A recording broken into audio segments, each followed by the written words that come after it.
You ready to get started? Yes, sir. $1 million man. Hey man, say man, best of lean with Tulsa. You know. Pull up on me. And buy something short.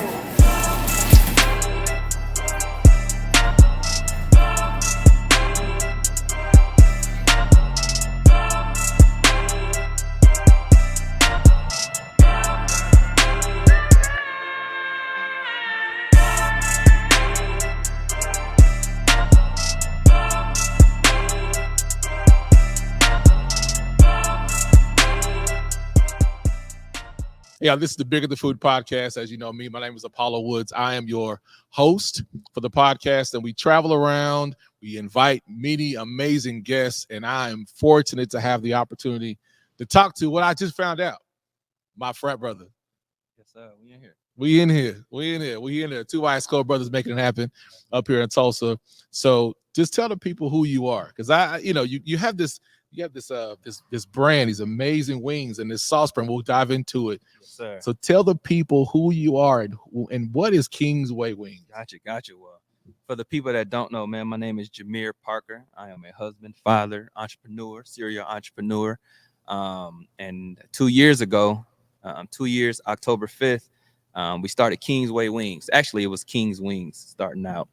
We changed the name for legal purposes, but Kingsway Wings, that is our brand, man. We are a bustling wing spot here in Tulsa. So, as I said, we've been going for about 2 years strong as a pop-up restaurant. As you can see, we're here at Mother Road Market. This is a place that we've popped up and where we've gained our following, man. So, in a nutshell, that's really who we are.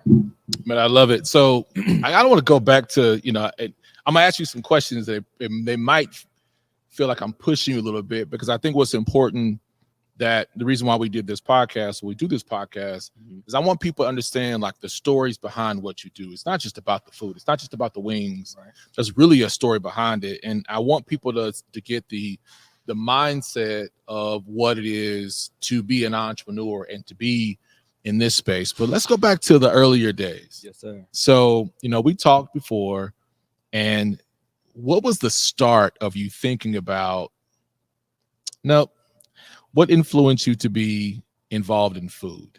Do you remember your first time growing up where you began to get excited about food? I do. Honestly, man, it was at probably the age of 4 or 5. So one meal that my grandma always made is she made spaghetti with applesauce. Wait a minute. She fixed spaghetti and we ate applesauce, man. And that was one of my favorite meals as a kid. And me being the kid, right? My grandma always made sure I had my food first. Yeah. My food was hot and ready.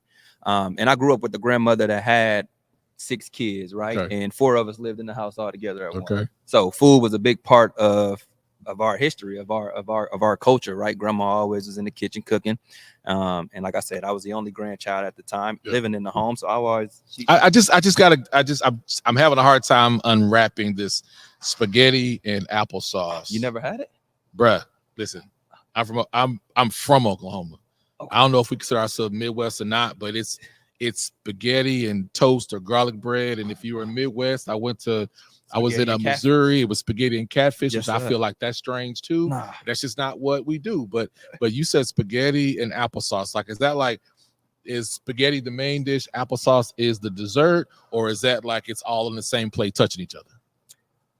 It's on the same plate. It's right next to the spaghetti. So what we do, you take a bite of that spaghetti and you take a bite of your applesauce, and you do it like that. And I think it was just me as the kid, right? My grandma trying to give me my nutrition, make sure I get my fruits in.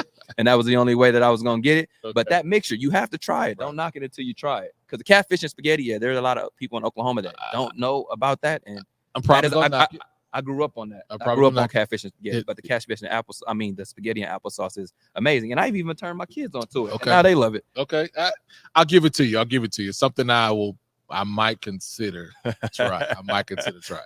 But you were talking about, the times where like what established to be a relationship about wings between you and your mom. Yes, sir. So like share like what that relationship, how at that time, because when we talked, you didn't realize the connection between now and then, but what was it about that fellowshipping together with your mom over wings, over food? Yeah. What did that mean to you growing up? Honestly, man, it meant everything. what I can say is that, right, it was a weekend thing, so it's something that we look forward to. Okay. Right. So, okay, Jimere, when we get out of school today, we're gonna go to Gardner's and get these wings, you know. And I was excited for today because there was a place called Gardner Pizza and Wings, and they had the best wings ever. Yeah. Right. And I'm 6 or 7 years old, and that was our place to go. Me and my mom place to go, like as outing. Okay. That's where we would go. So honestly, my love for wings started then with Gardner's Pizzas and Wings, and I've never found a sauce that tasted like Gardner's. Like I know how their buffalo sauce tastes. Okay. And so I've never had a sauce like that, but I've always loved wings. So with that being said, it's like it was always something in me that wanted to either create or find a wing sauce that was as good as Gardner's, and I never could find it. So Gardner's is so where is that? So where is that located? Yes, sir. So I'm originally from Peoria, Illinois. Okay. Yep, it was in Peoria, Illinois. Honestly, I think they moved it to a small town right outside of Peoria, Illinois. So still accessible, but they're not in Peoria anymore, but they're still around. Okay. So yeah. So okay, so that happened, living in Illinois. Mm-hmm. Then when did your transition from Illinois to Tulsa happen? So how long have you lived in Tulsa? I've been in Tulsa now. I moved here when I was 13. Okay. So I'm now 32. So man, that's crazy. Is that 19 years? Yeah, by 19 years. Jeez. So you moved to Tulsa about 19 years ago. 19 years, yes, sir. So how did that transition happen? Was that just a thing where you found there was maybe a better opportunity to be in Tulsa, or like just talk more about that? Because I'm trying to understand the connection of you not being a Tulsa native. Yeah. Now basically you are a Tulsa native. You're a Tulsan. I am. I've been here longer than I've been in Illinois. Yeah. So let's talk about that transition from being in Peoria, Illinois, coming down to Tulsa, Oklahoma. Yes, sir. Yep. So back in, I believe, like 99, my pops moved out here to Oklahoma. And so he was here 5 or 6 years prior to me moving out here. Okay. But it got to a point to where, right, I'm 8th grade. I'm growing up as a young man, starting to dive into things that always weren't so good for me. And it became a point to where my mom was like, I think you need to be with your dad. Like, okay. I can't raise a man. And so that's what happened, man. And that next week, I was on the road down to Oklahoma. Okay. To be honest. Yep. And so that was my arrival. That was 2005 when I came to Oklahoma. Okay. So in 2005, so how was that transition? Being basically a preteen and moving from a familiar place, yes, to some place that was not so familiar and living with your dad. Honestly, it was tough. It was very tough because I was a mama's boy and I was the only child. Okay. So it was just me and my mom, right? Okay. And I'm her protector, I'm her boyfriend, I'm the husband, I'm everything, right? So me leaving, it's like about only boys. I'm the same way. I got 2 sisters, and don't get too close and don't get it twisted. Yeah, for real. Yep, you got to know. And I kept a bat, so all the guys knew that I didn't play around about my mama. But go back to the question. Yeah, I just said, how was that transition like moving from Peoria to Tulsa? Yeah, that transition was tough, to be honest, because one thing, I was 13 years old. I'm 8th grade, about to go into high school. So I had all my friends from middle school and 8th grade that I was looking forward to going to high school with. So that's one thing. 2, like I said, I'm leaving my mother, who I've been around all my life, just me and her.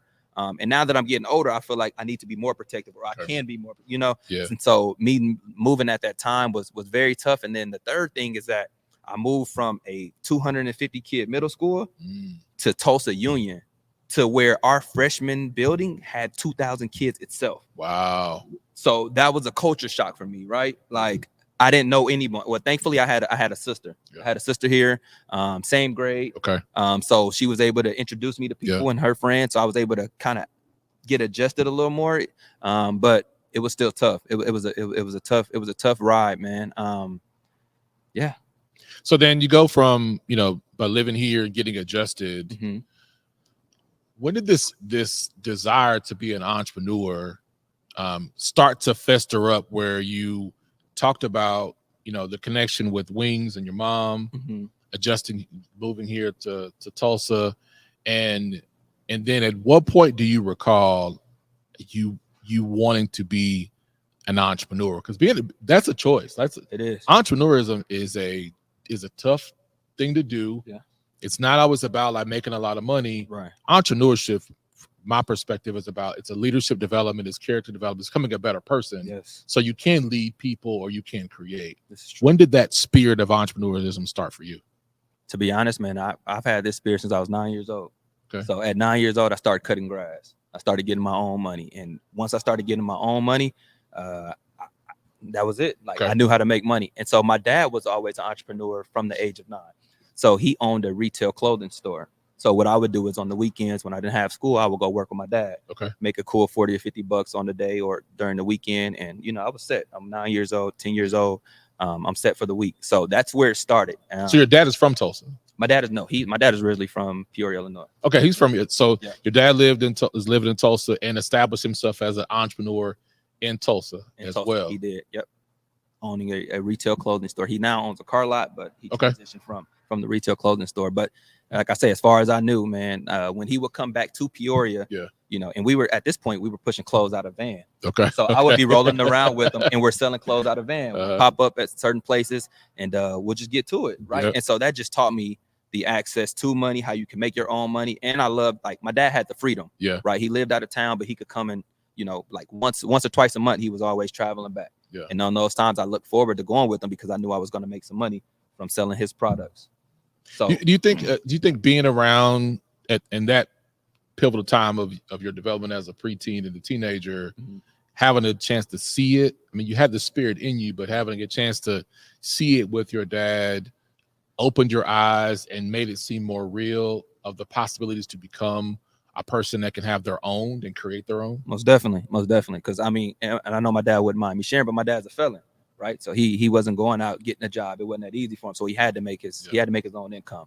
So he was kind of forced into it, but with him being forced into that, it taught me how to become an entrepreneur. Or like you say, I was able to view him and see. All I knew is though he made money, right? Dad always had money, and that's all I knew.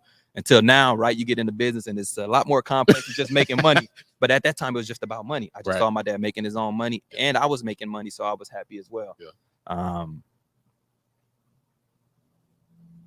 Okay. So you got that experience.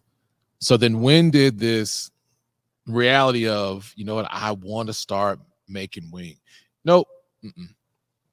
I ain't ready for that question. You answered that question yet. Okay. I want to really know what is it about serving? What is it about food that drew you to it? Because, you know, when you're creating a dish, you're serving somebody else. Most definitely. You are creating something from the heart that gives people a good feeling. Yes. You want people to feel great about it. Yeah. It's also a lot of pressure too, because you want to make sure it tastes well. Most definitely. That people think about you whether it's business or just creating. What is it about food? What is it about creating dishes and recipes before the business? This is the feeling before Kingsway Wings. That you were like, there's something about doing this that is pulling me and it makes me feel really good, and I want to keep doing this. Yeah, great question. So for me, man, I come from a family like full of strong Black women that love to cook.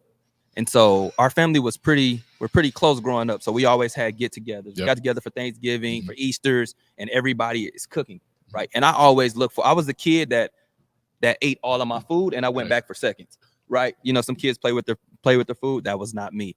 And so I realized the feelings that I got from the excitement of food during those times, right? I look forward to going to family get-togethers, of course, to be around the family, but also to eat, because I know I was going to eat good food. Right. And so me knowing and having that feeling, that's really what drew me into, like, okay, I love food because this is something that I look forward to when I get around family, but also I know how it makes me feel. Right. And so I took a spiritual gift test, and my highest spiritual gift is hospitality. Okay. And so at that moment when I learned that, I'm like, okay, this makes sense, right? Like, I love to cook. Hospitality is my thing, and food is my way of giving back to people, my family, or whatever. And so once I put those two together, man, it was just like, this is it. Like, I found a niche of something that I can give back, because I'm a giver. I love to give. And so once I found that niche of, okay, food is it, I mean, that was it from there. So I grew up cooking, but it was mainly for myself, right? I have a single mom, worked 2 jobs, and so I would have to figure out my meals on my own. Okay. And so once I figured out and had the confidence that, okay, I can make good meals, I feel like I can do this not just for myself, but for the community. So you're a latchkey kid. Yeah. So you had to, mom was working, Yes, sir. providing, and then you had to figure out a way to do it. And I want to deep dive a bit more than that, because I think sometimes when people hear the term latchkey kid, or you're being alone cooking, that it gives this impression that there was no care for children. Because my mom worked multiple jobs, and so it wasn't that we just off on our own. Right. There's all this preparation and care to it.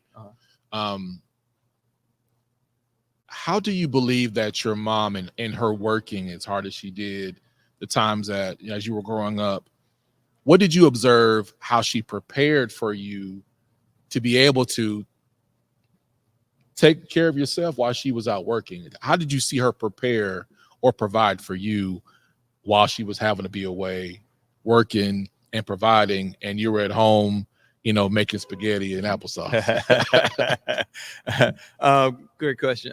So I would say, it's really the accessibility, right? So one thing I've heard is that our main goal for our kids is not to take care of them, but to teach them how to take care of themselves, right? Because if anything happens to us, then they know what to do. And I feel like my mom was a great example of that. So what she did, she made it accessible. Hey, I'm going to the grocery store. What do you need? What do you want in the house, right? And I would go to the grocery store with her and pick the things that I know that I can make or that I like.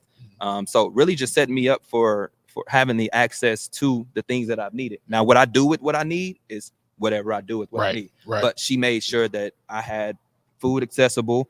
I had a stove, I had a house, I had heat, we had gas in order to cook. A lot of things were made in the microwave, so we had electricity, right? But her just setting me up with the tools that I needed in order to take care of myself. So how did that influence you being a father? Oh, that's good. Honestly, it influenced a lot, man. Like for my kids now, I don't let me word this correctly. Okay. I push them to do a lot on their own, right? That I know that they can do. So if my daughter, hey daddy, can I make a bowl of cereal? Hey, I'll bring the cereal down, I'll bring the milk down, you're gonna make the cereal, right? Because I was that kid that everything wasn't done for me, and that has taught me a lot as far as taking ownership, being a leader, not being scared to step out and just take action, which is what I'm great at. That comes from my childhood and from my mom having to set me up in the position to do the things that I needed to do without her having to do them for me. And so she taught me. So one thing that my mom taught me, man, is it sounds, it's cliche and it sounds small, but one thing I remember, she taught me how to wash my body. She taught me you start with your neck, go down your arms. And I hold that to heart now. And I teach my kids the same thing, but because some people and kids just, when it comes to, they don't know what to do, right? I know I need to wash, but how do I do it? Right. My mom really taught me those things of how to do and how to take care of yourself.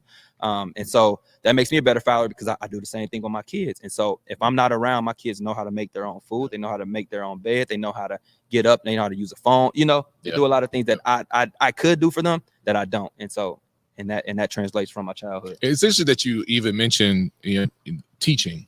Yeah. Like not I'm providing, but I'm also showing you how to use and do a thing. Most definitely. Which is a quality of leadership. It's a quality of entrepreneurship and owning and managing, because in owning a business, you're managing people. Most definitely. Vendors, showing up to meetings, you have to be prepared, all those parts. Yes, sir.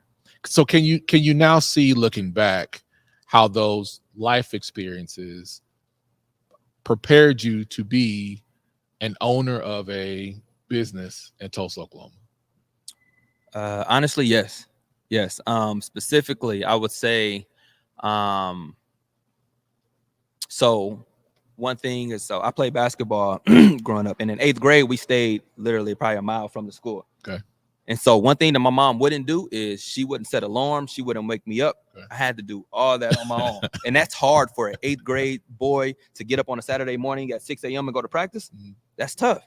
But my mom, hey, this is you. Like she gave me, hey, this is what you want to do. You have to take ownership in it. Mm-hmm. And so it's things like that to where I had to take ownership in, that nobody did it for me, to where it has set me up now to where I don't expect to be saved. Right. You got to go out there and get it. Nobody's going to save you.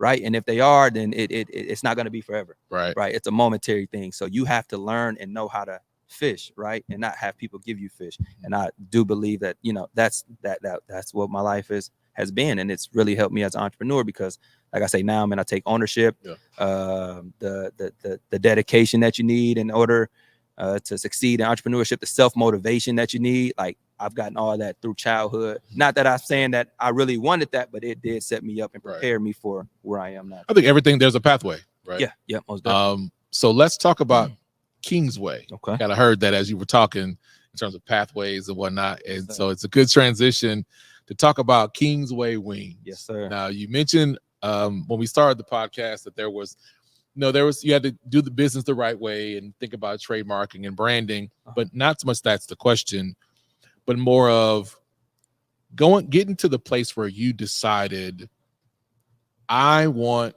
a business, I want to create something great, I want to take my passion for wings, I want to do this. You're volunteering to do something hard. Mm-hmm. How did Kingsway Wings start? What was the beginning? Yeah, man. So the beginning was, honestly, man, $140. Okay. Took a trip to Walmart, bought a bunch of seasoning sauces and chicken. I bought a electric fryer, got in the garage, and literally cooked every weekend. Okay. Starting January 1st, 2021. Okay. I literally was cooking leading up to our October 5th debut, where we popped out to the community. But 8 or 9 months, I was in the kitchen making seasoning sauces, inviting friends over, inviting family over, and really just trial and error. But I feel like you're missing a part. Like you don't just go from January 21 to getting ready to a launch date 8 or 9 or 10 months later. Yeah. But what's before that? Before that, what was the moment or the thing that said, you know what, I want to start in January creating recipes and sauces to figure out what my brand or taste is. What was the before January 2021? Gotcha. So before January 21. So okay, let's go back here. So I was a salesman at Verizon. Did very well. Did very well to where they wanted me to move up to managerial roles. And honestly, I didn't want to do that. So I stayed in just a rep position, but I did pretty good at the job. I kind of got fed up with that. And so I was mentoring at a school here in North Tulsa called Greenwood Leadership Academy. And I went to school one day to see my mentee, and he wasn't in the class. And so I will go back to the front of the class. Go back to the front of the building, go see the principal. And I say, hey, Mr. Carter, where's my guy? He's not there. He's like, oh, man, we're short on teachers. Let me take you to his class. So, we get to walking through the hallways, and he's like, how you doing, man? How's everything going? I'm telling him things are great. I see the progression in my student. He said, man, I think you'll be a great student. I think you'll be a great teacher. I said, I love the kids, but I don't think that's for me. He said, no, man, you should really look at it. I said, okay, I'll look into it, knowing in my mind, like, this is not. I'm not doing right. It's not happening. It's not. So, man, I went to church 3 weeks later, and there was a sermon that was going on, and it was talking about Paul. And I don't remember exactly what it was speaking about, but I remember the time at 12:11, the pastor said something that clicked with the teaching thing. And it's like, God was like, this is what you need to do. Okay. And so at that moment, I told my wife, I'm like, man, I just got the sign. Like, that is it. And so from that moment, I ended up leaving Verizon. I ended up going to become a teacher. So I did an emergency certification because I didn't have all the certifications yet, but because there was a lack of teachers, I could do the emergency certification. So I became a teacher. And then this was 2020. So this was during COVID. So this was kind of the start of the craziness of the COVID pandemic. Most definitely. Wow. Yeah. That August I became a teacher, but I was going through the process from the start of COVID, going up. Isn't it strange that a lot of beautiful things happened out of chaotic circumstances? They do. But the thing is, you don't see it because I took a $15,000 pay cut to become a teacher. Whoa. Right. Yeah. Of a family of 4. That's a lot of money. I got 2 kids, and that's a lot of money. I got a mortgage. I got things. I got bills to pay for. And so I took a $15,000 pay cut. But one thing I would tell you that I knew is that if I was to complete this mission of teaching with grace and style and give it my all, I knew that my next endeavors were going to be blessed. I knew that. Okay. So 3 months in, though, I almost gave up. Thank God for my wife, man, because it was just tough, right? It was COVID. Yeah. I'm a virtual teacher for 5th graders who parents aren't at home, who has tablets and phones. And so this was tough, right? And so honestly, I think God put me in that position because he knew that kids would be the only way that I would do it. If it was for a company or something, I would have left, right? Like, but these are kids that's dependent on you. Yeah. And so So I became a teacher, man, and I did well in it. So that first semester I did pretty well. I was happy about it.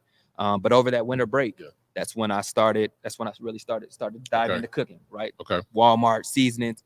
And that second half of the semester, I told myself that, once I finished this, that I was going to start Kingsway. Okay. And so during that whole the second semester, that's when I was practicing. So January 2021 was the start of the second semester of school up until August, when I ended teaching. I was cooking wings every weekend. Yeah. And I was and I told the people at the school, they asked, what is something you look forward to? And I told them, I look forward to starting my wing business. Yeah. So I put it out there for the world to hear and for people to hold me accountable, right? I hear a lot of people say, don't tell your dreams to the world, or don't tell your big dreams to small minds, which I do believe in that. But I also believe in there's a power in putting it out there, right? Because there's accountability that's going to come from that. Right. And so that's what it was for me, man. I like I say, the second semester started chefing it up, and that's how we came about. Yeah. So you're a person that talks with your hands. So I've had to hold in because it'll pick up the feedback on when you do it on the table like that. Okay. I'm cutting that out, so don't worry about that. But okay, so then it's really interesting that you started exploring. It's not my question either. Mm-hmm. You're gonna hear me say that a couple times, and I'm gonna start like, I would say like that's not my question because something will come to me. Okay. And you mentioned starting Kingsway, but you kind of smoothed over or kind of strutted around the name. And I hear you talk about faith, or you make references to faith. Yes, sir. But why the name? Like, because a person would assume, like my nephew, his name is Josiah, but I've always called him King. Okay. Always. From the time he was born. Yeah. My little sister told me that was going to be his name. That's just what I always called him. Mm-hmm. So when I see the name Kingsway Wings, my first impression is your name is King. Right. Yeah. And that's everybody's first impression. But that's not your name. That is not it. So then why Kingsway Wings? Yes, sir. So you hit the nail on the head with the spiritual aspect, right? I feel like this is a vision that came from God, right? And I see God as King. I also see myself as King. So it's a portrayal of how I see myself and how I see God.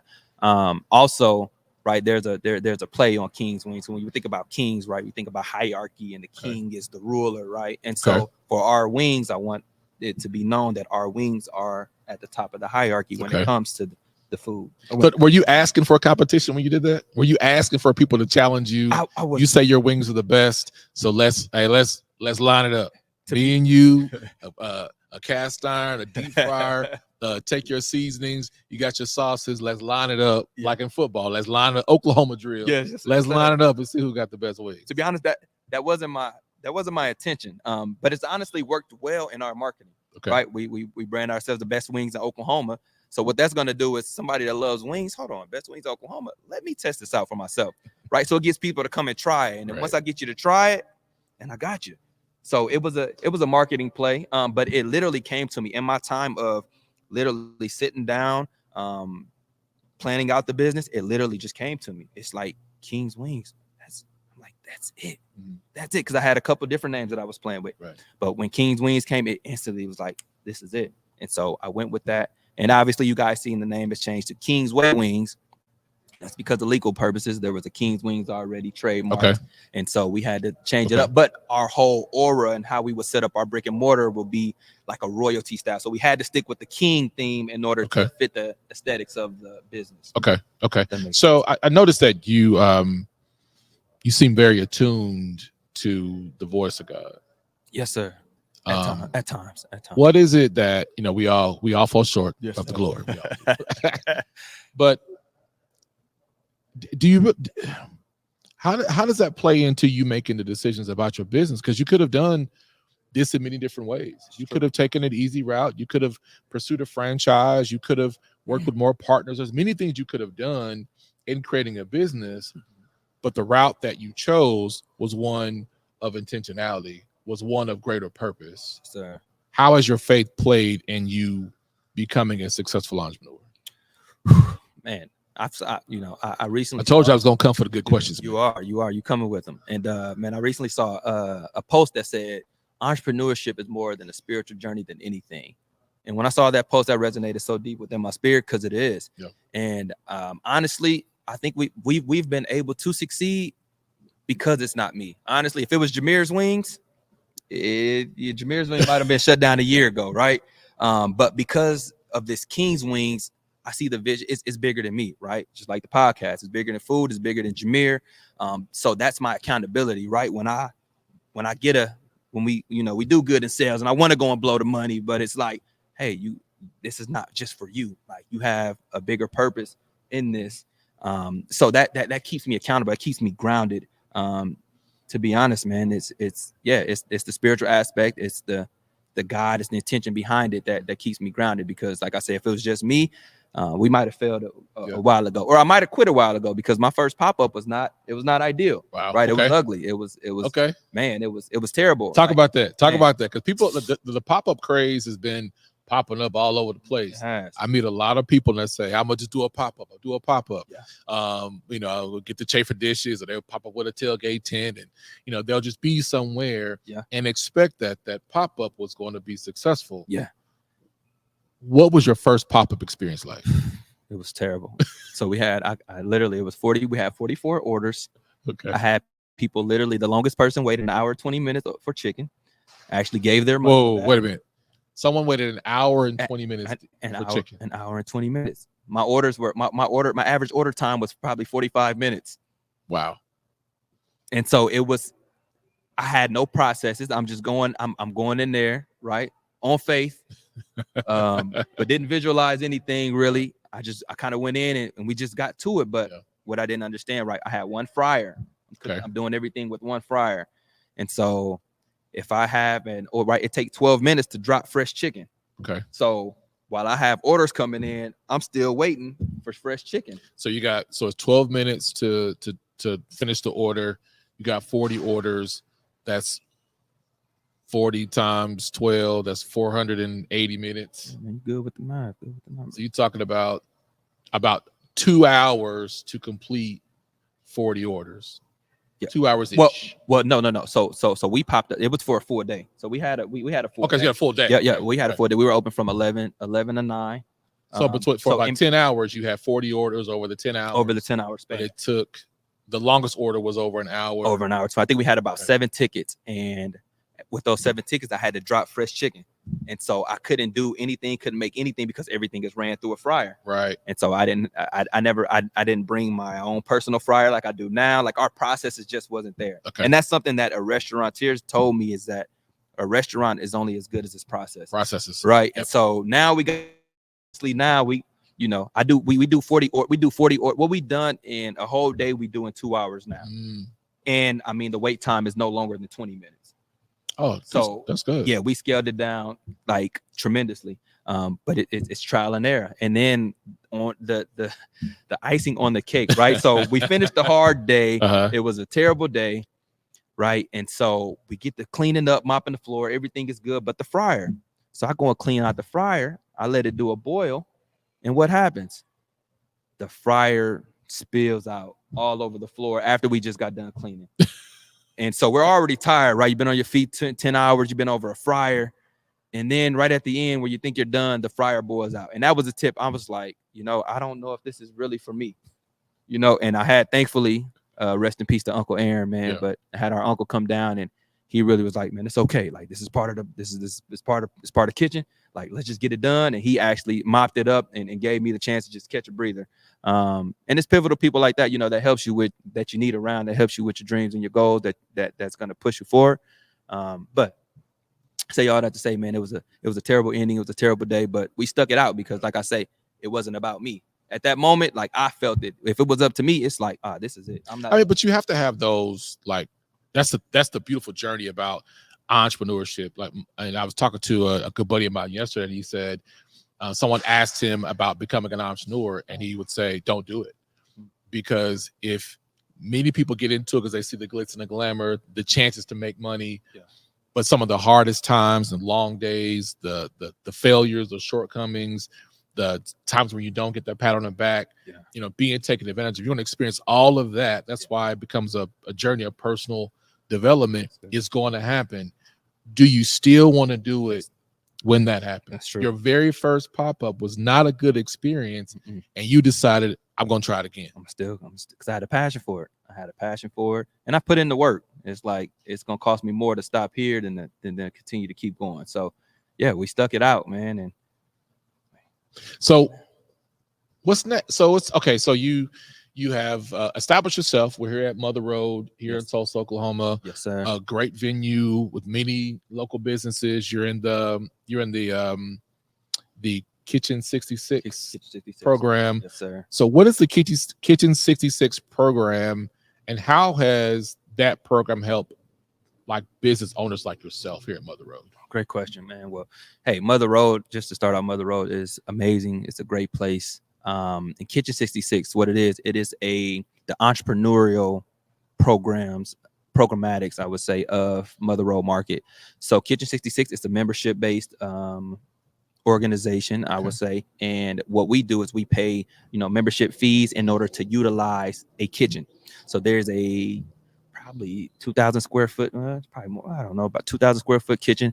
It has 3 stations where you can cook and fry. It has 8 different prep stations, and basically what you do is, whenever you need it, you pay a monthly, you pay a hourly fee, and you can utilize any of that equipment that you want. You're also covered through they push you to get your own insurance, but you're covered through Mother Road's insurance. You're covered through their licensing, so you don't have to be licensed, right? That's a big thing with people with food, right? You want to expand, but you're not licensed, right? So the thing with Kitchen 66 is you can come in here, try out your concept, operate under their licensing, and see if it works, right? And if it works, then it's like, okay, yeah, let's jump into it. Let's go get licensed.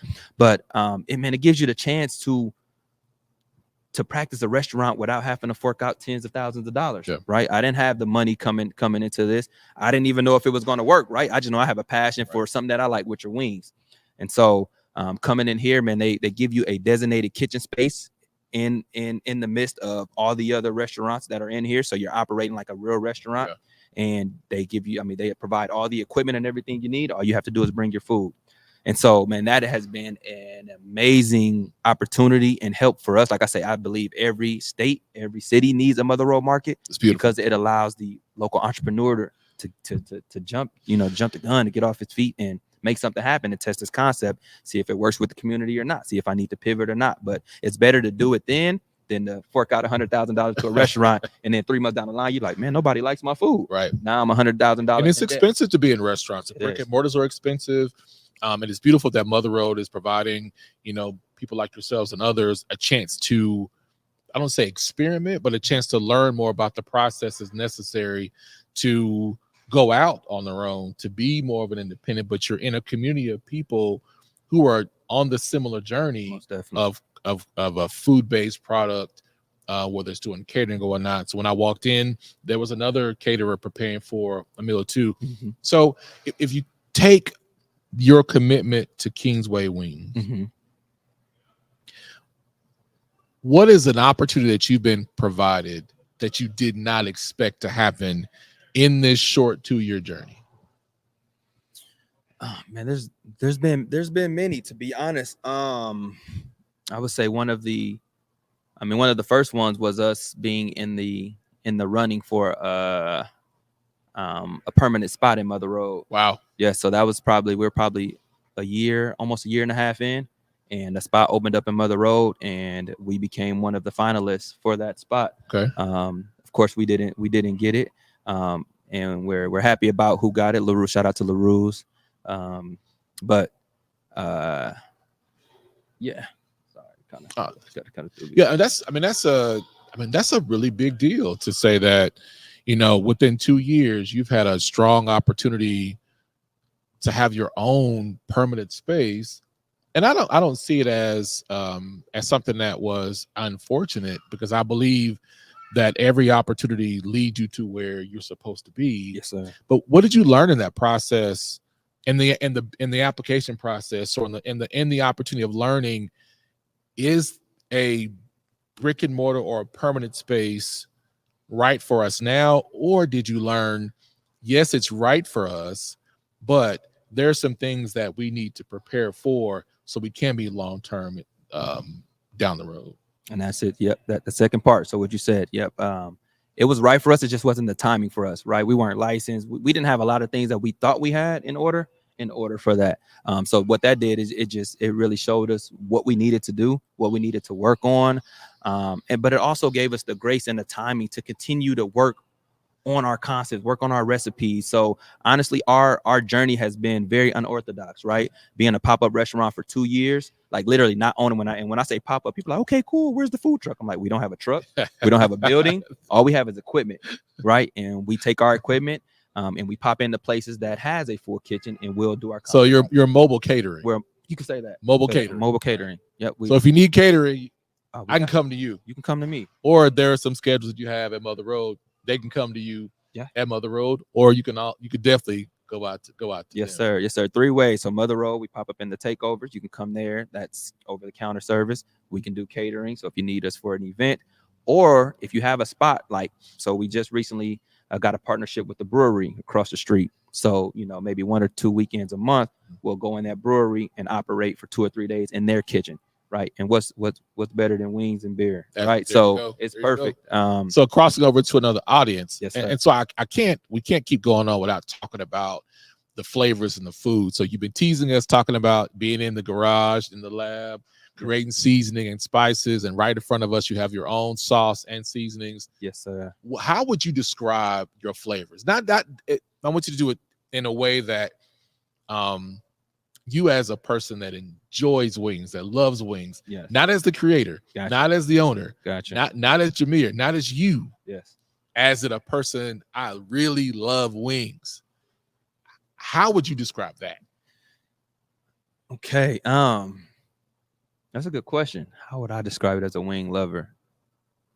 So specifically, our sauce, all of our buffalo sauces are made in-house. Okay. And so as a wing lover, I would say Kingsway Wings has the best crispy but juicy, big, bold, flavorful wings. And when I say big, bold, flavorful, I mean big, bold, flavorful. So you're going to get a hint of, you may get a hint of ranch, you may get a hint of lemon pepper, you may get a hint of chili powder. You may get a hint of all these flavors, but it doesn't taste like a buffalo sauce. So when I tell people this is our homemade buffalo sauce, it's like, okay, let me take, oh, it's buffalo.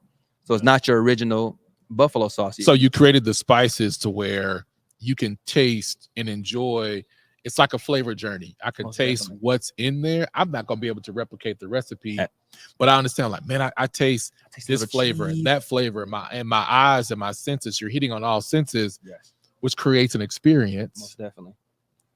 With Kingsway Wings. Yes, sir. Yes, sir. And then we also, and I mean, we spend money on our wings. We get the highest quality of wing that we can, which is the jumbo party wings. And, that also sets us apart. So you're not doing a small wing? We're not doing a small wing. Okay. So I'm getting a full wing? You're getting a wingette, but you're getting a nice size wingette. Okay. Right. Okay. So I can't stuff my mouth with 2-3 wingettes at a time. Nah. I feel like I'm eating Skittles. Nah. No, sir. Okay. Just one, man. I get a nice portion of a wing that I can enjoy. Yes, sir. Okay. So, all right, that sounds like a flavor I definitely want to enjoy. So then you do that, and you leap into the world of creating sauces and seasonings. Yes. Now, and not only you go from creating a business, now you do also have a full-time job. I do not. So you left corporate America. Oh yeah. I never spoke about that. So you said after teaching. Okay. So that June. Well, that's breaking news for me. Yeah, June of 2021, man. I've been solo entrepreneur. This has been it. And I have a camera business as well, but that's just kind of the side hustle. Okay. This here is the main thing. So yeah, for the past 2 years, man, I've been unemployed, no job, just working for myself, working for Kingsway. Okay. And building it up. No, you are employed. I am. You are employed by Kingsway. You're right. So you took this leap of faith. You went from coming to Tulsa. Yeah. Being in an atmosphere around your dad, learning entrepreneurship. Yes, sir. Hustling, trying to make some money. Yeah. Graduating high school, going to college. Yeah. starting a career pathway, Yeah. leaving one lucrative career Yeah. to take a pay cut as a teacher, Yeah.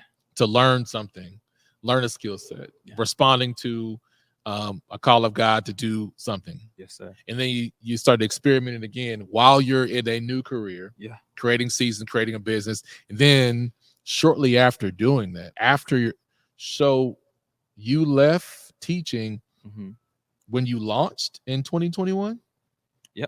Yep. Well, I hadn't launched yet. I think I had 3 June. So June to October was like my I guess unemployed, because we hadn't started we hadn't started generating any money. So yep. So from June to October, I was just floating. But you started teaching in 2020. 2020. Yep. So I started teaching 2020. August of 2020 led to June of 2021. And then from June 2021 up until October, well, really January to October, I was working on the season, but I didn't have a job from June to October because we hadn't started generating Kings. But we started it, but I hadn't generated any money. So basically you went into teaching and you left that career within 2 years. And since then you've been fully committed to Kingsway Wing. Yes, sir. I'm gonna go back to the question I asked you earlier. What role does your faith play in you taking all of those risks and 2 years later from taking those multiple, I would say they're risks, from responding to you believe that your purpose is, and then end up 2 years into it, you've been taken down, you've gone down this path. Yeah. What did your faith play in all of that? Because that's a lot to digest over the last couple of years, even if you go from the time of you moving to Tulsa at 11, 12 years old, 19 years later. It's been a journey. Yeah, it has. And I mean, faith played everything, but I really, honestly, I found faith when I moved to Tulsa. So that was, I loved, I went to church a little bit growing up, but I really dived into church when I moved to Tulsa. So going to Greenwood Christian Center at the time. And I became shout out to Pastor Mike Hill, man. He really pushed me to become the leader that I am today. So as soon as I got in, for the first 6 months, I was, a little standoffish just because I was new, had to adapt. And then from that moment on, though, I was a leader. I was very active in the church. I was very active in the youth group. And it was really all about, more or less about religion and church, but it was more about leadership development. Right. And so I was developing as a leader in a space that I really didn't know anybody, but all that played a part into who I am today. Like, I'm a true lion. I have no fear. I'm not scared of anything because I've been pushed into spaces that I didn't want to go to, that I had to adapt to. And so now it's the norm now. So your capacity was stretched. Yeah, like your definitely. capacity to do more was beyond what you realized. Most definitely. Right. And so having your capacity stretched and being a person that's willing to learn and evolve has put you in positions where you've had some amazing opportunities happen. Right. So who would think that, did you think at 7, 8, 9 years old, when you were enjoying wings with your mom, that you would now have a business called Kingsway Wing? Never. Nah. Did you think 2 years ago that you would have a sauce and seasoning line? Not at all. That just happened, right? It really did. Yep. Well, we launched on August 17th.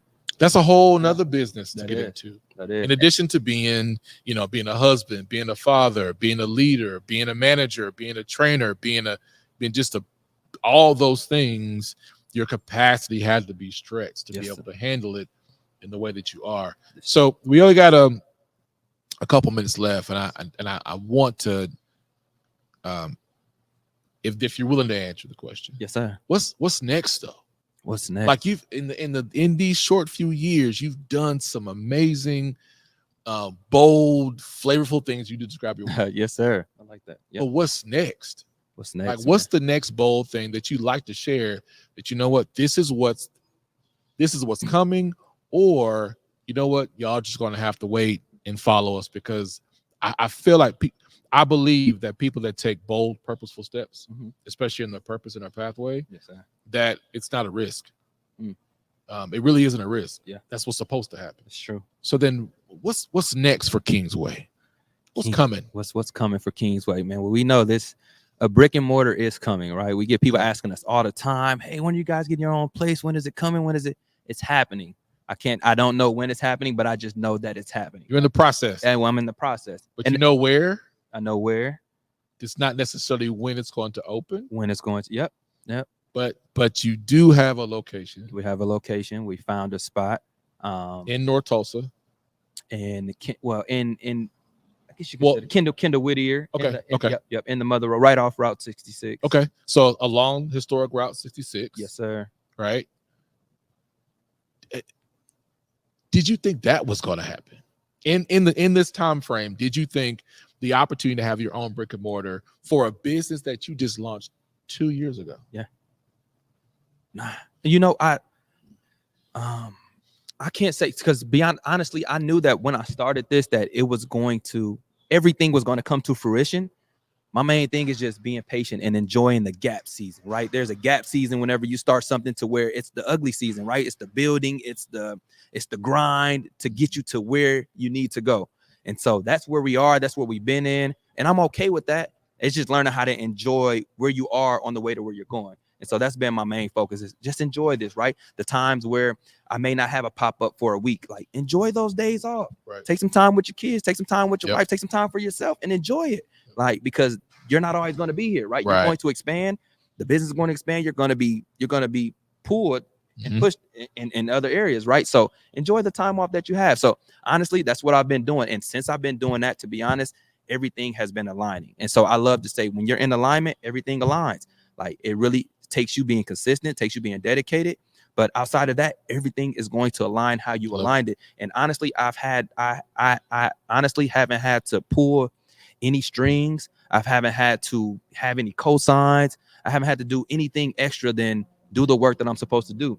And everything is just aligning up. So honestly, I didn't see this happening within the first 2 years. Honestly, I knew it would happen, but I didn't know when. And the way that things are happening is really divine. Right. There's no way that nobody could tell me that this is not God ordained, because things are coming that I'm honestly not what's the word I want to use?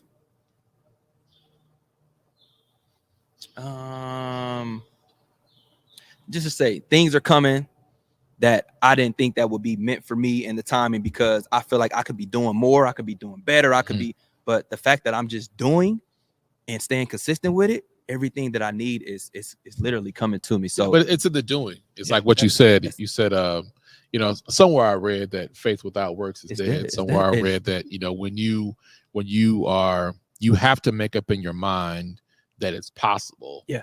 And you receive what you're supposed to receive in the work. And that's what faith is. That's 100. Put your faith in working. And so you're not always going to know what's coming next. Right. But in what's coming next, you built a relationship, through these different pathways around food, around your passion for food and love for food and serving people and being a great leader and a great manager and being a good steward. These blessings have come in ways that you didn't expect, because in the purposeful work, it is hard work meant to stretch us in capacity for the true desire of giving you what you deserve that's coming next, if you just keep working at it. That's it. All right, we're going to close this out with one last question. Yes, sir. So I'm an entrepreneur. I'm desiring to be an entrepreneur. Okay. What are two lessons? You know what? If I'm becoming an entrepreneur, what is one piece of advice you would give, and what's one lesson they need to learn to be successful as an entrepreneur? One piece of advice and one lesson. Got you. Good question. No, okay. Just one tip, and then one lesson. One tip and one lesson. Okay, the tip for sure is get a team. Get a team. You cannot do this thing by yourself. You may be the visionary, you may be the boss, but it's the team that's going to propel you, right? The dream can only go as far as the team. So you have to create your team. Kingsway would not be where it is if it wasn't for my wife, if it wasn't for the people that have come in to help us, that work with us. So that's number one. Lesson. Number two is be a good steward. Put the money to where the money needs to go to. That's it, man. Because it's the money, it's the funding that helps the business circulate, that allows the business to continue to go on. So as that money's coming in, reinvest that money back into yourself, reinvest that money back into your business, right? You're working for the business isn't working for you. So make sure that you're removing yourself from the situation, literally, and know that whatever you're starting, it's bigger than you. And as the funding is coming in, as the money is coming, put it to where it needs to go. And that's back into the business, whether it's marketing, products, you're paying for employees, whatever it is, put the money to where it needs to go. Because when you run out of money, you can't really operate as a business. So you need to make sure that you're managing that money well. And that's a hard lesson that I've learned over these. I can't say that I've been a great steward, to be honest, over these past 2 years. There's been times because I've had more money than I've ever had. Yeah. Right. And so when you have something that you've never had, you do stuff with it you've never done. Yeah, but you need that. I mean, when you got to have the experience to know how to better steward it. Right? This is true. You don't just get wisdom. I mean, wisdom comes from shortcomings and challenges and things that happen. This is true. So this is I'll reinterpret what I heard you say. You said get a team. Yeah. And for me, that is building relationships. Yeah. And reinvest back in your business. And I interpret that as,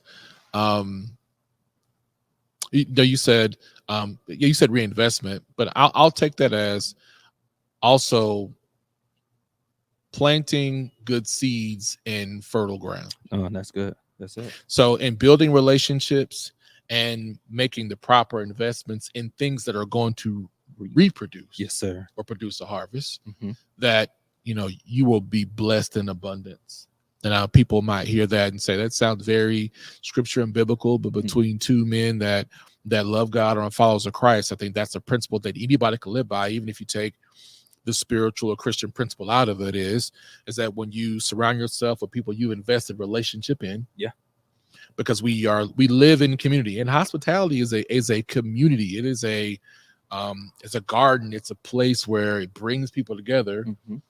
And then when you have resources, whether it's money or time, invest that into things, time, people that will reap and harvest for you back in return, whether that's a new relationship, yes, sir, whether it's learning a skill, launching a product, or just not even those type of things. It may not be money, mm-hmm. but you've learned how to make better choices, become more strategic. Maybe in some areas you needed some more patience. Mm-hmm. Maybe in some areas you need to learn some type of processes, but those are things that benefit you as well. Yes, sir. Man, Jimere, I appreciate you taking the time on this fall weather day in Tulsa here at Mother Road and sharing about your journey with Kingsway Wings. I know you got a lot more things to do for today as you're prepping for another big order later on today, but it was really good to hear, and I'm inspired to hear stories about how you took this passion you have and you've dove into it and made it your purpose, and you did it with your wife along the way, being a father and a husband and a leader and a servant, and how you've been just blessed these last 2 years is an inspiration for many. And one of the real reasons doing this podcast, bro, is really I need people to see that in Oklahoma there are Black folks in Oklahoma doing amazing stuff. Yes, sir. And we don't often get those opportunities, whether it's systemic or not. But I do believe that the platform that God has given me is to bring attention to those who need the attention. And I'm just honored to be able to have this conversation with you. You giving me the chance to do my mobile setup, but I'm praying when I get back home, everything works right to do the post-production and everything else. But this was great. This was good to learn, good to hear. And so if people want to find you and support you, how would they do that? Yes, sir. Yes, sir. So you can find us on all socials at Kings Wings Tulsa. That's KINGSWINGS Tulsa. You can go to our website, kingswaywings.com. From there, you can order sauces. You can order merch. If we're popping up that day, you can put in your online order. Those are two ways to reach us. Me personally, you can follow my personal Instagram at KingWingJP, KINGWINGJP. Those are ways to find us, man. And we appreciate you. Thank you guys for your time. Thank you, brother, for your time. We appreciate it. I do want to leave you guys with a quote, man. This is a quote that I live by, that has really been efficient in this process. And that quote is, don't follow where the path may lead you, but instead go where there is no path and leave a trail. That's what we're trying to do with King's Way, right? We're not following any paths. We're taking the path that God has given us, but we want to leave a trail for people to come behind. So if you guys have any questions about anything when it comes to restaurant, if it comes to business, feel free to reach out, man. We're never too busy to reach out and answer a question, to try to help you in any way that we can, you know, learning from our failures and our successes. We're free to give that out. So, you know, if you want any questions, anything deeper than what you've heard here, feel free to reach out to us and give us a shout.